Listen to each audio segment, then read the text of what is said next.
Thanks, Ross. So, I'm going to hear today, good afternoon everybody, I'll just introduce myself. I'm Ivan McCarthy. My day job is that I'm Project Director for John Sisk, and I'm here today as a trustee of the CIOB, and I'm going to just try and give an overview of what we do as an institute to promote both BIM and digital. So, just to give, I'm not going to be technical today, thankfully. We'll have heard enough about a lot of technicality in this today. I'm just going to purely give where we go and what we're doing. So as an overview of what the Institute does, we have, just give a brief overview of the Institute, a brief overview of what one of our advisory panels are. We have an academy, publications, promotion and awards, and I think something that might be interesting at the end is a recent survey we did of our members around BIM and BIM implementation, that it might be worth digging into how we look at BIM and how our members who are using this actually feel about BIM. So it's an interesting sort of thought on that basis. So just very briefly about us, we were founded in 1834, so we're slightly old. There's 47,000 members worldwide, and we are a global organisation, and I think that's an important thing to stress. Our members work in all disciplines. They cover the entire life cycle of a built asset. They're in education as well, and they are developing the next generation of professionals. The Institute's managed by a board of trustees, and our chief executive reports to the board. But so it's interesting. Having been a global organisation, we've actually kind of embraced collaboration before the pandemic was the pandemic, if that makes sense to everyone that's here. So it's something that we've had great done of that there. It's moving by itself. So very briefly, and I know Alan earlier mentioned CETA's values, but our values as an institute are very similar. As you can see, we want to promote professionalism, integrity, excellence and respect. They're our key values and our core values as an institute of what we do. We also, in the basis here, for some of the stuff that we do, but obviously, like all institutes, it's only touching the surface of it. We're improving the quality of life, built environment. We try to drive up professional standards. And this is what we're doing here, trying to drive up standards, trying to push standards.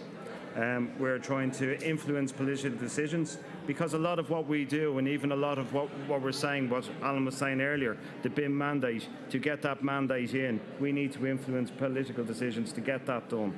So we actually have to use our strength as an institute to do that as well. And then strengthen the talent pool across the industry. There is, as Ross said there, trying to get a QS is like hen's teeth at the moment. So we are trying to increase professionalism on that basis, and it's something we need to look at from it. So with that in mind, I'll just bring you through a couple of initiatives that we have as an institute to actually deliver and try and deliver the BIM and digital environment. So we'll start off with an advisory board. We used to, as an institute, we had a thing called a SIG, which was a special interest group, so we've had them for a number of years. What we actually then decided with that institute, we refreshed that last year, we've had a look at it again, and it's not fit for purpose now anymore, so we've changed into advisory panels. So from a digital point of view, we actually have a digital and asset management advisory panel. They report directly to the Board of Trustees. They were global, so they involve people from around the globe within the working groups. And it's been chaired by David Phillip, who was the head of the UK BIM Task Group at the time. So what does the group do? Well, as it says there, it gives us priority issues to area of policy. So again, it's that influence at governmental level, at client level, that we can then bring back into the industry and bring that forward. So that's where it is from there. You know, it's global, so we are taking best practice from around the world. We can't get insular. There is good practice elsewhere. We have to look at that, and we bring that in with it. Again, SCSI, we were talking there, but we need to get more, this linkages with professional bodies. We have a lot of clout. If we get together properly, we can deliver. And I think it's something that we all need to be very, very mindful of and take it from there. And obviously what the board also does, it gives the Board of Trustees and the Institute, it gives us a direction of what's next with digital. What do we need to be focusing on? Where's the best areas to influence? So that's an important panel for us, and that the direct link to the Board of Trustees that we've now instigated as an institute is very important for us. So what else do? We have an academy.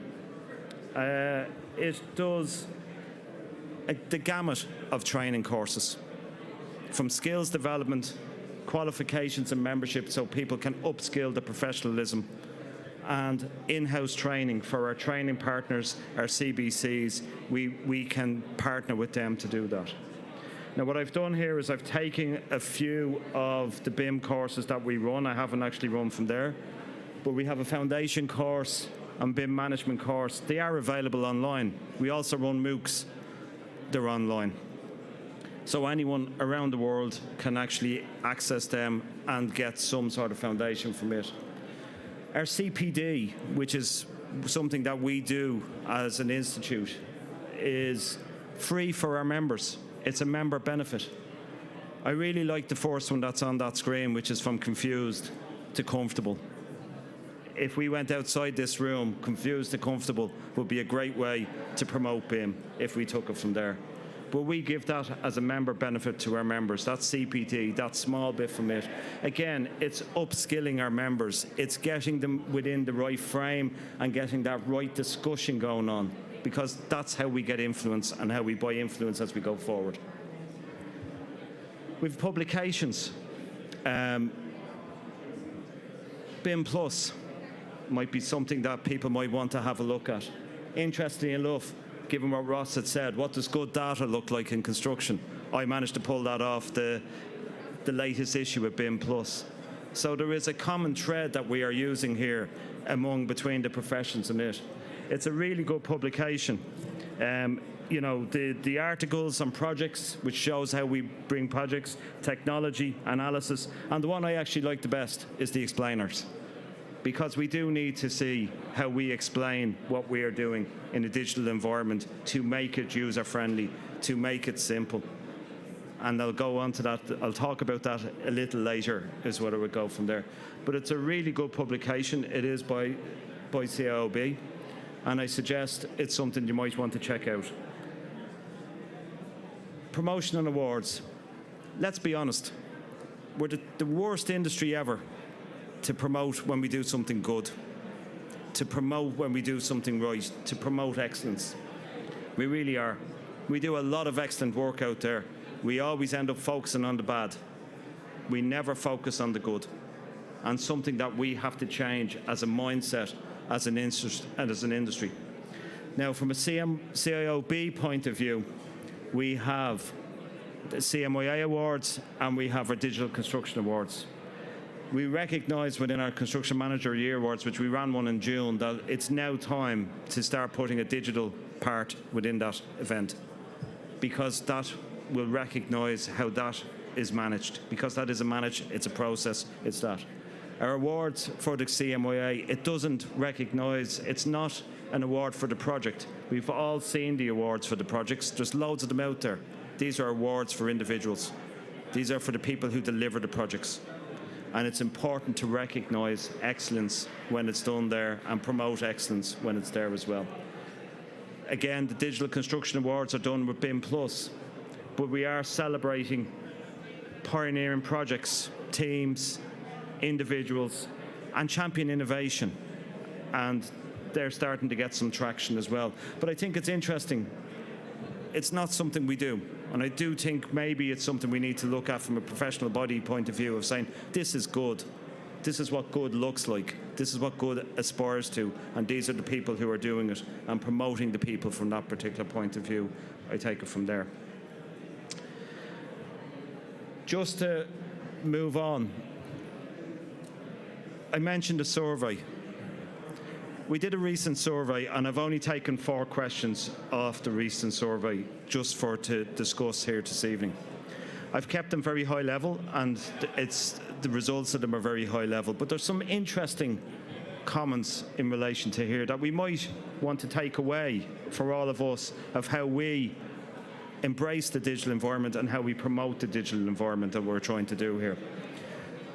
So, taking the first question that's there of how the adoption of BIM and digital construction could be improved. Jargon, focusing on collaboration, and greater interoperability of technology. And I might need a new set of dentures after trying to get that word out. Jargon. Some people live in acronym heaven, and some people live in acronym hell. I kind of live somewhere between the two of them, so it depends on the day, but that's where I am on that there. But it is interesting when we surveyed our members, and one of the points they're saying is jargon. It's a barrier to understand and embrace BIM.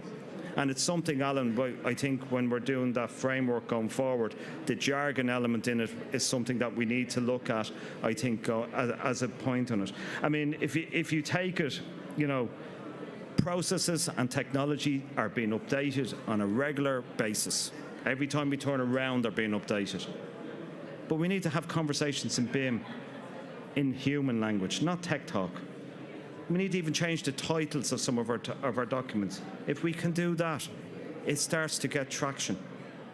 If we can look at that, this is what our members are saying is a barrier, because they're the ones who are using it. They're the ones at the other end of that there. And I think it's an important point we should look at it from it.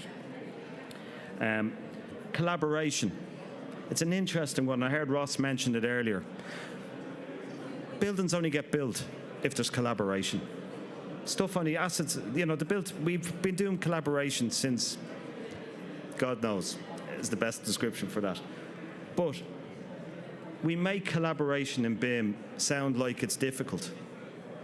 We make it sound like it's a panacea, but it's not. So we need to do that, and I agree with Ross and what he said earlier and that from there. We need to have everyone in at the conversation at the beginning. And it's interesting, that is what our members are saying. To keep that focus in there, you need to keep people at the members at the beginning. The other one then is interoperability of technology. We've all done this. Common data environments, CDEs. How many of them talk to each other? How many have different file structures? How many of them are we all going, client has one, we've got another, we'll use a third?